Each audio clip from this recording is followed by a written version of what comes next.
और अब खबरें विस्तार से। पहाड़ों पर भारी बारिश के बाद हालात बेहद खराब हो चुके हैं।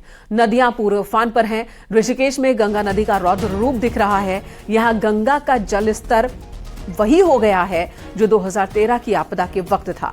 हालात ऐसे बन गए हैं कि परमार्थ निकेतन घाट पूरी तरह से पानी में डूबा हुआ नजर आ रहा है। शिव मूर्ति तक पानी पहुंच गया है। जहां पर गंगा आरती होती थी वो पूरा का पूरा इलाका अब डूब चुका है। पूरे उफान पर गंगा बह रही है। ऋषिकेश के निचले इलाकों में पानी भरने लगा है, जिसकी वजह से निचले इलाकों में रहने वाले लोगों को हटाया जा रहा है। एक्सक्लूसिव वीडियो इस वक्त आप न्यूज़ 18 पर देख रहे हैं। ये तस्वीरें अपने आप में इसे अद्भुत भी कह सकते हैं और डराने वाली भी कह सकते हैं।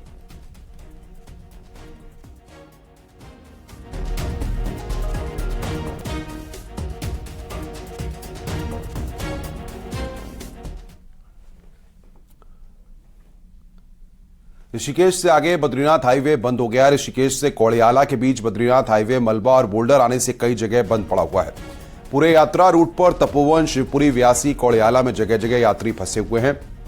ज्यादातर यात्री पैदल चलकर ही ऋषिकेश पहुंच रहे हैं। शिवपुरी में सबसे ज्यादा बर्बादी हुई है। यहां रेलवे का कैंप ही भारी बारिश में बह गया। उफान पर आई नदी रेलवे के कंटेनर भी बहाकर ले गई। इसके अलावा रेलवे के निर्माणाधीन टनल को जाने वाली सड़क भी बह गई है। नीलकंठ रोड पर भी करीब 100 गाड़ियां फंसी हुई हैं। प्रशासन ने एहतियातन तपोवन के आगे गाड़ियों की आवाजाही पर पूरी तरह से रोक लगा दी है। 3 दिन से ऋषिकेश में होटल लेके रह रहे हैं। क्यों 3 दिन से अभी तक गए क्यों नहीं? क्या बंद था? बोला रास्ता बंद है। अभी सुबह मैंने बोला नीलकंठ जाना है तो नीलकंठ वाला रास्ता भी बंद हो गया। इधर स्टे किया हुआ है। अभी तो कुछ पता नहीं है क्या करना। वेट कर रहे हैं कि कब रास्ता खुल जाए और हम वापस अपना केदारनाथ का टूर वापस कंटिन्यू कर सके। ऋषिकेश से कर्णप्रयाग तक चल रहे रेल प्रोजेक्ट की शिवपुरी स्थित टनल में अचानक ही पानी भर गया, जिसकी वजह से टनल में काम कर रहे इंजीनियर और मजदूर फंस गए।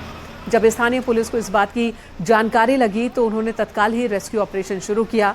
मुनीकीरेती थाना पुलिस ने रस्सी की मदद से टनल में फंसे लोगों को निकाला। रेस्क्यू ऑपरेशन चलाया गया। पुलिस के मुताबिक टनल में कुल 114 लोग काम कर रहे थे, जिन्हें कड़ी मशक्कत के बाद सुरक्षित निकाल लिया गया।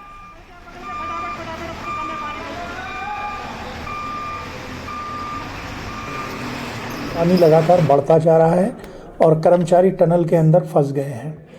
इस पर त्वरित कार्रवाई करते हुए शिवपुरी चौकी के स्टाफ अपने आपदा उपकरणों के साथ और जल पुलिस के साथ मौके पे पहुंचे और रेस्क्यू और बचाव का कार्य करते हुए सुरक्षित रूप से मजदूरों को और इंजीनियरों को बाहर निकाला गया। कोटद्वार में भारी बारिश के चलते खो नदी अपने रौद्र रूप में बह रही है। देर रात को खो नदी और बड़ा स्रोत में आए पानी के सैलाब में 1 दर्जन से ज्यादा घर माला नदी में समा गए, तो वहीं दर्जनों मकानों पर अभी भी गिरने का खतरा बना हुआ है। नदी में आए उफान से मची तबाही के बीच देर रात 2 बजे लोग अपने घरों से बाहर निकलकर भागे। खो नदी किनारे बसे गाड़ीघाट, काशीरामपुर तल्ला, लालपानी समेत कई इलाके आपदा की मार झेल रहे हैं। दर्जनों परिवार बेघर हो चुके हैं, तो वहीं नदी का उफान थमने का नाम नहीं ले रहा है।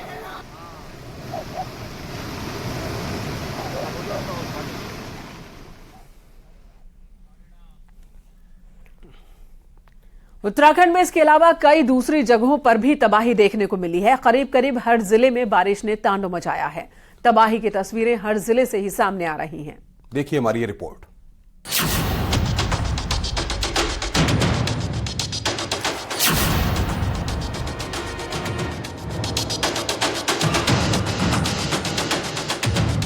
उत्तराखंड में बर्बादी की बारिश ने सब कुछ तहस नहस कर दिया। कई जगहों पर भारी नुकसान हुआ है। मकान टूट गए हैं, पुल बह गए, सड़क और रास्ते बंद हो गए। कुदरत का तांडव ऐसा कि हर तरफ सिर्फ बर्बादी ही बर्बादी नजर आई। देहरादून के मालदेवता में बारिश से भारी बर्बादी हुई। यहां नदी किनारे बनी एक बिल्डिंग अचानक गिर पड़ी। देखते ही देखते बिल्डिंग भरभराकर धराशायी हो गई। हालांकि इस दौरान बिल्डिंग के अंदर कोई मौजूद नहीं था, वरना बड़ा हादसा हो सकता था। रुद्रप्रयाग में भी हालात खराब हैं। यहां केदारनाथ पैदल रास्ते में बादल फट गया, जिससे 2 दुकानों में मलबा घुस गया। मलबे की चपेट में कई टेंट भी आ गए। यहां करीब 50 मीटर से ज्यादा रास्ता बह गया है। और यात्रियों के चलने तक के लिए अब रास्ता नहीं बचा। केदारनाथ धाम जाने वाली रोड भी ध्वस्त हो चुकी है।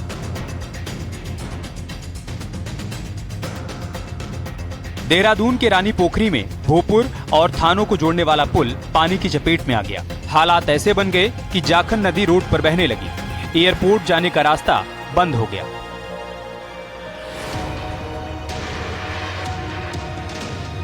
चमोली में भी बारिश ने कहर बरपाया। पीपलकोटी में बारिश के बाद लोगों के घर और दुकानों में पानी घुस गया। किसी तरह लोगों की जान बचाई जा सकी। कई गाड़ियां मलबे के ढेर में तब्दील हो गईं। ये तस्वीरें हैरान करने वाली। वहीं थराली और नंदानगर में भी नुकसान हुआ है। एक मोटर पुल और एक झूला पुल बारिश में बह गया।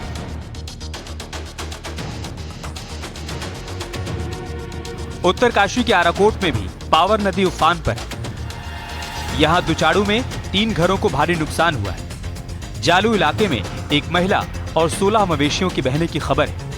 एसडीआरएफ ने 2 घायलों को सुरक्षित जगहों पर पहुंचाया। ऋषिकेश के निचले हिस्सों में बाढ़ जैसे हालात बन गए और घरों में कैद 20 परिवारों को निकाला गया। निचले इलाके खाली करवा लिए गए हैं। पिथौरागढ़ में थल मुनस्यारी रोड पर बरसाती नाला आ गया, जिसमें कार नाले में बह गई।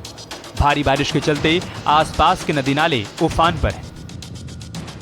रामनगर में धनगढ़ी नाला भी उफान पर है, जिससे ट्रैफिक को रोकना पड़ा। देहरादून में जाखन नदी निचले इलाकों में तबाही मचा रही है। दून हरिद्वार हाईवे पर लाल तप्पड़ एरिया में भारी कटान हुआ और रोड पर मलबा भरा पड़ा है।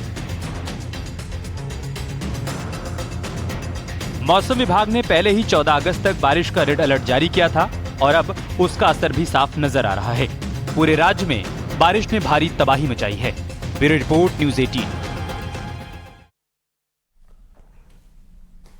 ऋषिकेश में बाढ़ और जलभराव से हालात बेकाबू होते जा रहे हैं। गंगा और उसकी सहायक नदियां उफान पर हैं। क्षेत्रीय विधायक और कैबिनेट मंत्री प्रेमचंद अग्रवाल ने बाढ़ प्रभावित क्षेत्र का निरीक्षण किया और जल्द ही समस्या के समाधान का आश्वासन दिया है। कैबिनेट मंत्री ने खुद ही बाढ़ प्रभावित क्षेत्र में बोट पर बैठकर वो गए और जलभराव की समस्या को खुद देखा। और जहाँ तक मुझे जानकारी है कि वो एक प्राकृतिक स्रोत जो है उससे पानी भरा है और निकासी का कोई निवारण वहाँ पे नहीं था। ये पहली बार हुआ, क्योंकि ये मुझे भी कोई जानकारी नहीं थी, चूँकि मैं क्षेत्र का विधायक हूँ और वहाँ जो जिन लोगों ने मकान बनाया उनको भी नहीं पता था कि ऐसा वहाँ हो सकता है। लेकिन उसके बावजूद हम लोग प्रयास कर रहे हैं कि उसमें से जो जल भराव है उसको हम कम करें, खत्म करें। उत्तराखंड में बारिश से कई जगह बर्बादी हुई है। सीएम पुष्कर सिंह धामी ने अधिकारियों के साथ एक मीटिंग की और बारिश से हुए नुकसान की जानकारी ली। इस दौरान मुख्यमंत्री ने 2 दिनों के लिए 4 धाम यात्रा पर रोक के निर्देश दिए। तेज बारिश को लेकर यह फैसला लिया गया। सीएम धामी ने कहा कि एसडीआरएफ की टीम आपदा प्रभावित इलाकों में तैनात रहे। जिला प्रशासन की टीम राहत बचाव में लगी हुई है। सीएम ने यह भी कहा कि वो हर स्थिति से रूबरू हो रहे हैं, खुद मॉनिटरिंग कर रहे हैं।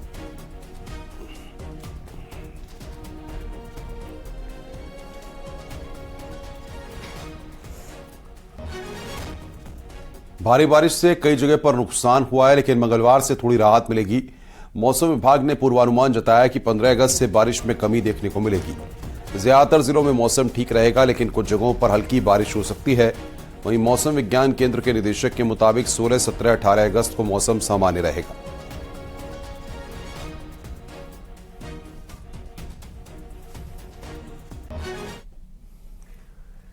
खबर पिथौरागढ़ से। धारचूला हाईवे पर एक बार फिर भारी लैंडस्लाइड हुआ। यहां ओगला के पास पहाड़ी दरक कर रोड पर आ गई, जिसकी वजह से हाईवे बंद हो गया।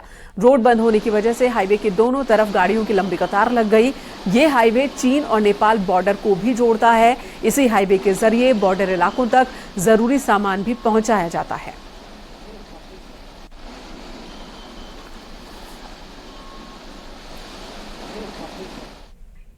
चमोली में बारिश से बिरही गंगा पर निर्मित हाइड्रो पावर को नुकसान पहुंचा है।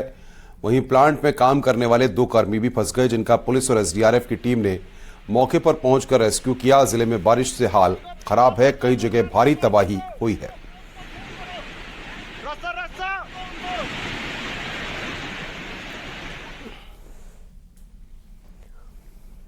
उधर हरिद्वार में गंगा खतरे के निशान से ऊपर बह रही है। गंगा का जलस्तर बढ़ने से बैरागी कैंप में बने NHAI के प्लांट में पानी भर गया। 100 से ज्यादा मजदूर और 7 इंजीनियर्स फंस गए थे। SDRF और PAC की टीम ने इन सभी को बाहर निकाला। बैरागी कैंप क्षेत्र में बनी हुई सैकड़ों झुग्गी झोपड़ियां भी तबाह हो गई हैं। मौके पर रेस्क्यू ऑपरेशन जारी है। जो NHAI के कर्मचारी थे और उनके श्रमिक थे वो फंसे हुए थे, तो अभी जल पुलिस के माध्यम से उन लोगों को हम लोगों ने रेस्क्यू किया है। खबरें और भी दिखाएंगे, लेकिन उससे पहले देखते हैं पहाड़ टॉप 10। विकासनगर में मूसलाधार बारिश के चलते लक्ष्मीपुर में लांगा रोड पर कई घरों में बारिश का पानी भर गया। पहाड़ों में लगातार हो रही बारिश से रुड़की की सोलनी नदी का जलस्तर बढ़ने से इलाके के लोगों में दहशत। पौड़ी के यमकेश्वर के देवराना गांव में कई घरों में दरार पड़ गई। भारी बारिश के बाद इलाके में भूधसाव होने से घरों में दरार। टिहरी में NH94 बंद होने से बाजार में सब्जियां आनी मुश्किल हो गई हैं। जो सब्जियां बिक भी रही हैं, काफी महंगी बिक रही हैं। रुद्रप्रयाग के सतेरा खाल इलाके में जंगल में घास लेने गई महिला पहाड़ से गिरी। स्थानीय लोगों ने उसे अस्पताल पहुंचाया। सांसद तीरथ सिंह रावत ने कहा, दूसरी पार्टियों से बीजेपी में आने वालों की कतार लगातार बढ़ती जा रही है। उन्होंने कहा कि हर कोई बीजेपी में शामिल होना चाहता है। रुड़की में भारत विभाजन विभीषिका को लेकर एक गोष्ठी का आयोजन किया गया। बंटवारे के दौरान शहीद हुए लोगों को याद किया गया। काशीपुर नगर बार एसोसिएशन के अध्यक्ष संजय चौधरी के पहाड़ विरोधी बयान के खिलाफ पिथौरागढ़ में विरोध प्रदर्शन। स्वतंत्रता दिवस को लेकर रुड़की की सिविल लाइन पुलिस ने तिरंगा यात्रा निकाली। मालवीय चौक से देहात क्षेत्र तक यात्रा निकाली गई। विभाजन विभीषिका दिवस पर अल्मोड़ा में बीजेपी ने गांधी पार्क से पूरे बाजार में मौन जुलूस निकाला। विभाजन विभीषिका दिवस के इतिहास पर चर्चा की।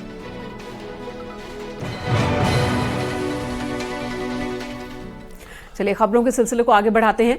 बागेश्वर उपचुनाव के लिए आज बीजेपी और कांग्रेस दोनों ही पार्टियों ने उम्मीदवारों का ऐलान कर दिया। बीजेपी की ओर से दिवंगत चंदन राम दास की पत्नी को टिकट दिया गया।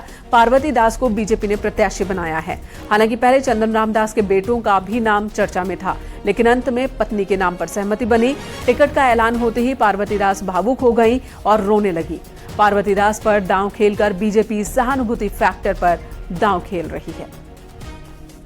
आगे को उनके कार्य को बढ़ाएंगे और क्षेत्र की जनता के मन के अनुरूप जो भी काम होगा। मतलब मंत्री जी का जो काम अधूरा है वो विधानसभा में पूरा करवाएंगे। विधानसभा में पूरा करेंगे। बीजेपी से पहले कांग्रेस ने भी अपने प्रत्याशी का ऐलान किया है। रविवार को कांग्रेस का दामन थामने वाले बसंत कुमार पर कांग्रेस ने दांव खेला है। कांग्रेस प्रदेश अध्यक्ष करण माहरा ने प्रत्याशी का ऐलान किया। इस दौरान यशपाल आर्य भी मौजूद रहे। बसंत कुमार इससे पहले 2017 और 2022 का चुनाव भी लड़ चुके हैं और अच्छे खासे वोट लेकर आए थे। लिहाजा कांग्रेस खासी उत्साहित है और जीत का दावा कर रही है।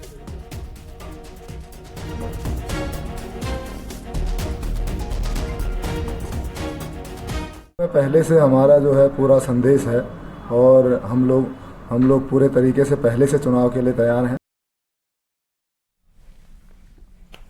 उधर बागेश्वर में बीजेपी ने कांग्रेस को झटका दिया, जबकि ये सिर्फ एक उपचुनाव है। ऐसे में लोकसभा चुनाव से पहले बीजेपी क्या और बड़ी तोड़फोड़ करेगी और अगर ऐसा हुआ तो कांग्रेस का क्या होगा?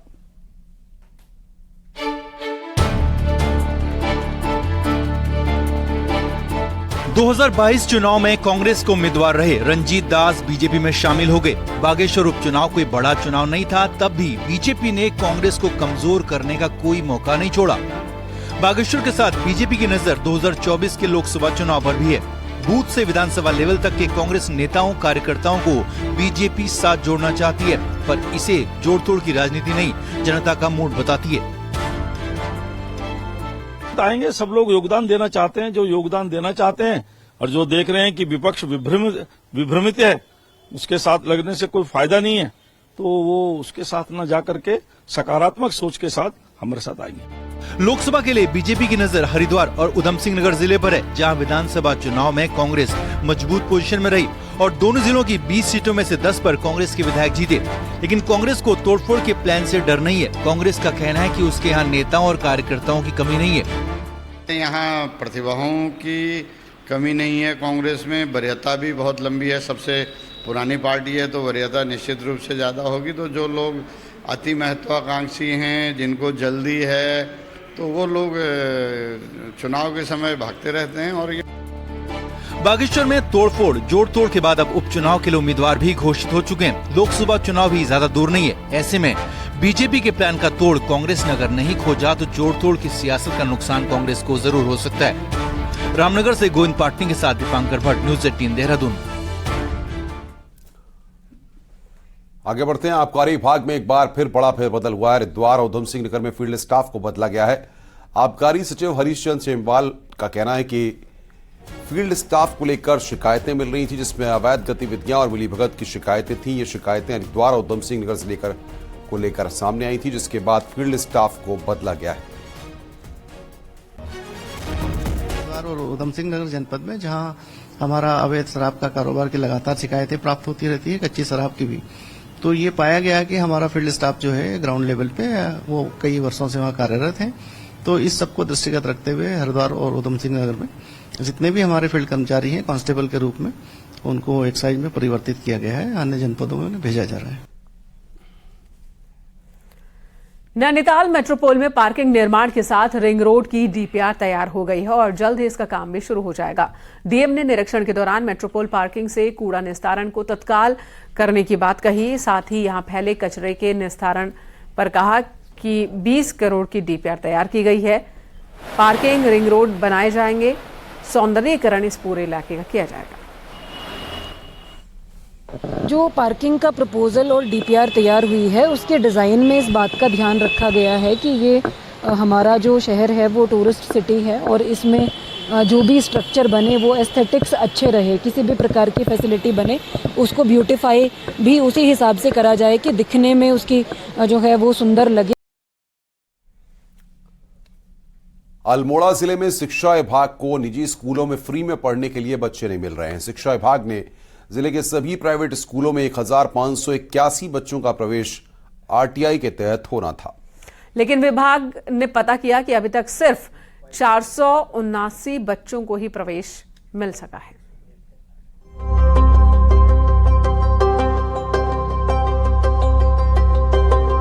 सरकार ने समान शिक्षा को लेकर निजी स्कूलों में भी 25% बच्चों को निशुल्क शिक्षा देनी थी, लेकिन विभाग ने ना तो गांव वालों को इसकी जानकारी दी, न ही बच्चों का फॉर्म भरवाने में कोई मदद की, जिसका नतीजा ये हुआ कि गरीब के बच्चे का निजी स्कूलों में पढ़ने का सपना ही रह गया। बच्चों द्वारा भी कम आवेदन किया जा रहा है और साथ ही अगर नेबरहुड के स्कूल में अगर बच्चे आवेदन नहीं करते हैं तो उनको प्रवेश नहीं मिलता है, क्योंकि आरटी की नियमावली और आरटी एक्ट के अनुसार नेबरहुड के बच्चों को ही पड़ोस के विद्यालय में प्रवेश दिया जाता है। बच्चों का निजी स्कूलों में एडमिशन नहीं होने का कांग्रेस मुद्दा बना रही है। विधायक मनोज तिवारी ने पूरे मामले की जांच की मांग की है।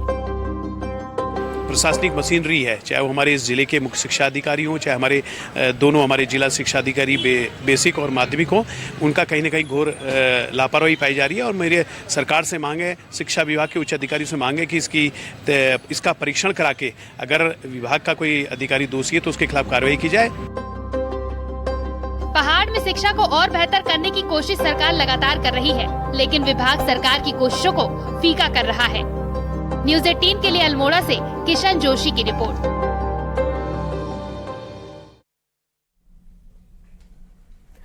आजादी के लिए शहीद होने वालों में हरिद्वार के जगदीश वत्स का नाम भी सम्मान से लिया जाता है। साल 1942 में गांधी जी के द्वारा अंग्रेजों भारत छोड़ो आंदोलन में जगदीश वत्स ने हरिद्वार के कई स्थानों पर तिरंगा झंडा फहराया था। जब अंग्रेजी सिपाहियों ने उन पर गोली चलाई तो लहूलुहान हालात में भी उन्होंने रेलवे स्टेशन और पोस्ट ऑफिस पर तिरंगा फहराया और फिर शहीद हो गए। उस समय जगदीश वत्स की उम्र महज 22 साल थी और वे ऋषिकुल आयुर्वेद कॉलेज में पढ़ते थे। हरिद्वार में शहीद जगदीश वत्स के कई स्मारक बनाए गए हैं। शहीद को लोगों ने नम आंखों से आज याद किया। बहुत इस तरह से अपने ग्रुप में निकल गए, जो उनको पता भी नहीं चलने दिया।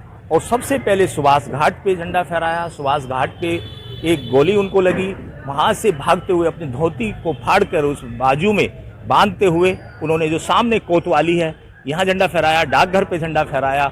हमारे देश को आज़ाद करने में एक महत्वपूर्ण भूमिका निभाई और मैं तो ये कहना चाहता हूँ जिनकी वजह से हम लोग आज़ाद हुए और पूरा देश जितने भी स्वतंत्रता संग्राम सेनानी हैं उनके प्राणों की आहुति देने से जो प्रेरित हुआ, आंदोलित हुआ, उसी का परिणाम है कि हम लोग।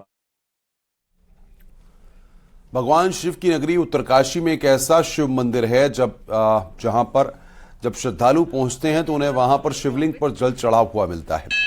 विमलेश्वर महादेव मंदिर वरुणावत पर्वत पर है। धार्मिक मान्यता है कि यहां पर भगवान परशुराम शिव का जलाभिषेक करते हैं। हालांकि आज तक किसी को उनके दर्शन नहीं हुए हैं, लेकिन शिवलिंग पर जलाभिषेक के साथ कई बार एक जंगली पुष्प अर्पित होना श्रद्धालुओं के बीच आश्चर्य का विषय बना हुआ है।